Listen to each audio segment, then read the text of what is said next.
పాప ఎవరమ్మా?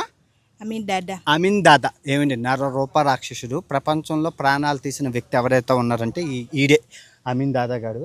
ఇక్కడ 1970లో ఆ రోజుల్లోని, అంటే వీరు స్వతహాగా బాక్సర్ అనమాట. బాక్సరు బ్రిటిషర్స్ అండర్లో ఉండేది ఈ దేశం ఉగాండా. అప్పుడు మనోడు ఆర్మీ చీఫ్ అనమాట. వాళ్ళకి కుక్కలాగా ఉండడం వల్ల ఆర్మీ చీఫ్ అయిపోయాడు. ఆర్మీ చీఫ్ అయిపోవడం వల్ల స్వతంత్రం వచ్చాక మనోడే నియంతగా మారిపోయాడు. కదా, నియంతగా మారిపోయి మనుషుల్ని తీసుకొచ్చి ఆ లోపల చంపేశారు. కొన్ని లక్షల మందిని చంపాడు. ఆయనకి ప్రాణాలు తీయడం అంటే హాబీ, ఇష్టం, సరదా. ఎందుకంటే నరరూప రాక్షసుడు, అంతే పిచ్చోడు. బాక్సరు 7 అడుగులు ఎత్తుంటాడు, లావుగా నాకు కరిదెబ్బలాగా. చూపిస్తాం లోపలికి వెళ్ళి. మనం సీక్రెట్ ఛాంబర్స్కి వచ్చేసామండి. ఇదిగోండి 5 సీక్రెట్ ఛాంబర్స్ అనమాట. ఒక్కొక్క ఛాంబర్లో 100 మందిని పెట్టేవారు. 100 మంది 5 × 100 500. ఈ కిందన ఇక నీళ్ళు పెట్టేవాడు. నీళ్ళు పెట్టేసి మనుషుల్ని తీసుకొచ్చి చంపేసేవాడు. మొత్తం మామూలుగా కాదు, ప్రాణం తీయడం అంటే ఆయనకి ఇష్టం. ప్రాణాలు తీయడం అంటే ఇష్టం. ఆఫ్రికాకి ఆడి పేరు చెప్తే ఇప్పటికీ వణుకుపోతారు. అది అమీన్ దాదా.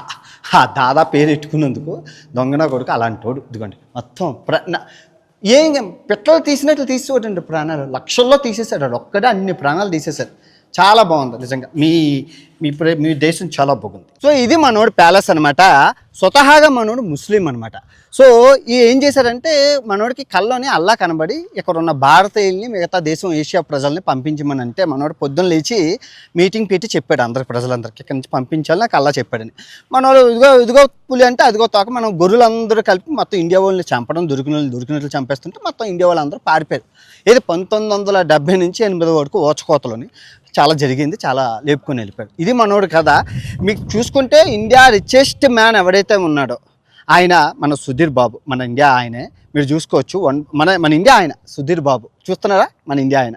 సో ఆ రోజుల్లో మనోళ్ళే బాగా డబ్బులు ఉండేవాడు. అందుకే ఇలా జరిగిందనమాట. బాగుందా మనోడు కథ? మన అది అమీన్ దాదా కథ బాగుంది కదా.